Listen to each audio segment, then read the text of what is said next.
And hello everybody, welcome back to the channel guys, hope you're all well. Before we do get into today's video, as always, please do smash that like button and subscribe to the channel for daily Liverpool content. Guys, as always, we are going to be going over all the latest Liverpool news from the last 24 hours and actually an action-packed video today, as we are going to be going through the Jaden Dan's super performance as the under-21s played Manchester United under-21s yesterday, and a bit of a fitness boost as well with regards to that. We're also going to be going through some huge Ruben Amorim news as a signing plan looks like it has been revealed, whilst also going through some agent fees, the protest, and yeah, just some other bits and pieces within the Liverpool space. So as always guys, sit back, relax, hit the like button and get involved down there in the comment section below. But let's start with this. Yes, Liverpool are in the top 4 for agent fees. Yes, Liverpool paid the 4th most in agent fees in the Premier League from February 2023 to February 2024, spending £31.5 million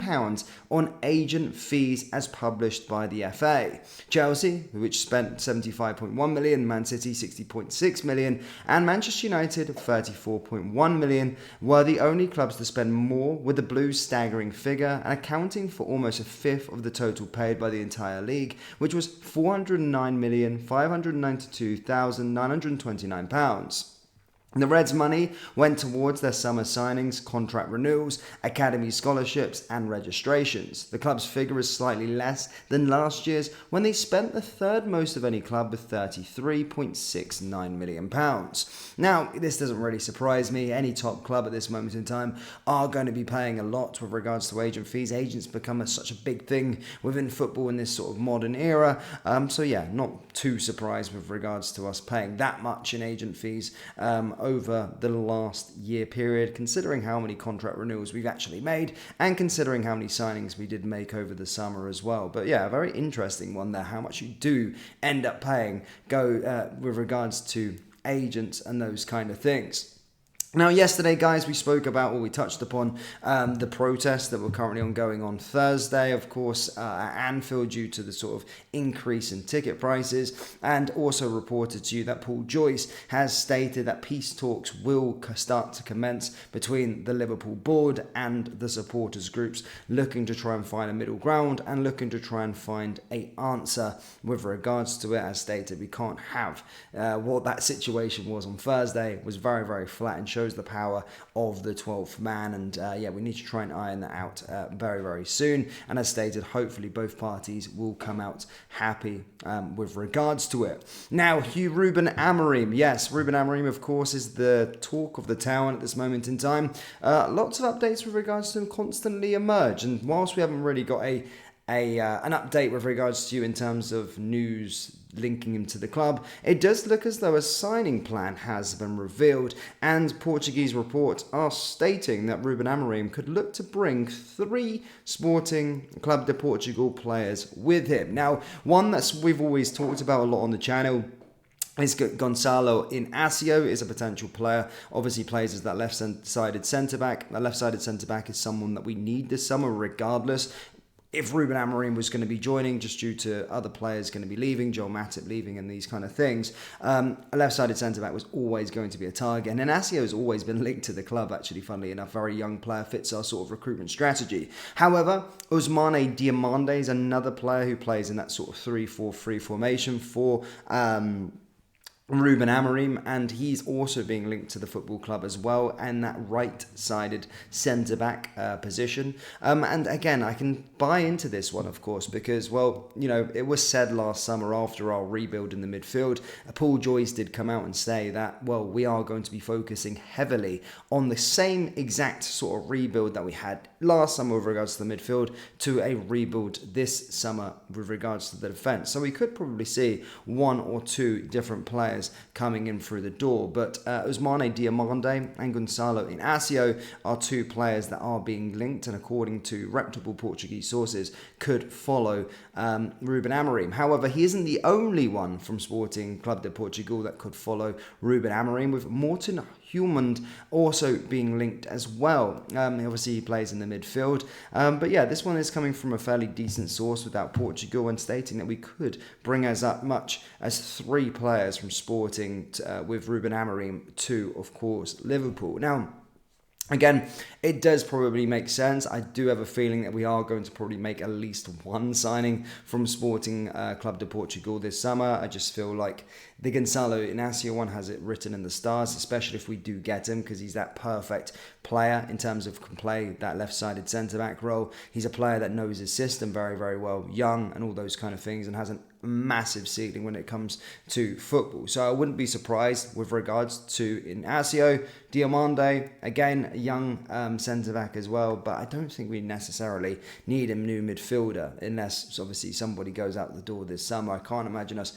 making too many additions in the middle of the park, but there could be a lot of movement with regards to incomings and outgoings. As stated, we are going to be making that sort of defensive rebuild this summer, but also with reports stating that Luis Diaz could go out the door, other reports stating Mo Salah could go out the door. We could probably have to act upon, like we did last summer, if a player does go out the door, whether it be Fabinho, Henderson, all these kind of things, it will make us act within the transfer market to then go and bring in some other players. So it could be a busy summer for us, and certainly one that we need to watch upon, but that's what Portuguese sources are stating, that our signing plan has been revealed under Ruben Amorim. Obviously, Sporting fans last night were putting the banners out saying Ruben or Amorim stay, as well as they're looking to try and keep a hold of their manager, but as stated, it's looking very likely that, of course, he could join the football club. Has also stated that he doesn't want to talk about leaving the football club this summer to Liverpool, to anybody, to anywhere. His main focus at this moment in time, and rightfully so, is on Sporting's quest for the league and cup double, which I wish him all the success with, and we'll pick those talks up a bit later on. But yeah, it's starting to emerge, those kind of things. Now, of course, you've probably seen on social media, Dan's scored a stunner. Bešečić returned as Liverpool under-21s thrashed Manchester United at Old Trafford. Yes, Stefan Bešečić has finally returned from injury, and Jaden Dan scored an absolute worldie as the Liverpool under-21s beat Manchester United under-21s 3-0. Under-21s manager Barry Lutus opted to start without Bešečić as the Spaniard works his way back to fitness. Nevertheless, the Reds had a strong side out, featuring three senior goal scorers in Dan's, Lewis Comas and KD Gordon. Liverpool's attack started quickly, and Gordon saw his shot hit the inside of the post before bouncing agonisingly across goal just 7 minutes in. Barely 10 minutes later, Dan's, whose physicality was on full display at Old Trafford, supplied Trent Cohn-Doherty at the back post, but the 17-year-old took too many touches before shooting. He didn't have to wait long for another chance, though, as Dan's brilliant footwork led him to shooting, only for the ball to be parried to Cohn-Doherty, who couldn't miss this tap-in. The Irishman initially started the match playing close to Dan's, but moved out right as the game progressed, meaning Gordon was more influential in the central attacking midfield position. With Liverpool's enthusiastic away following, cheering the visitors on, Lutus' side remained largely in control. With 20 minutes left to play, Bešečić came on to a round of applause from the away end for his first minutes on the pitch in September.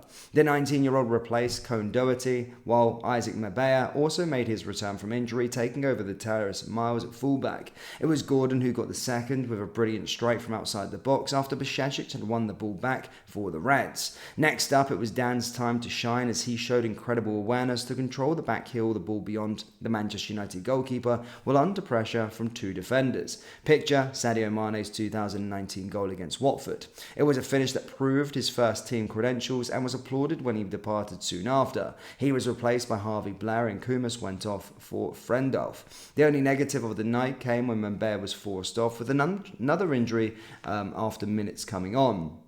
You could see his frustration as he kicked the advertising hoardings and held his head in despair, picking up yet another problem. A really disappointing night for the right-back who has suffered an injury-hit campaign after impressing in pre-season.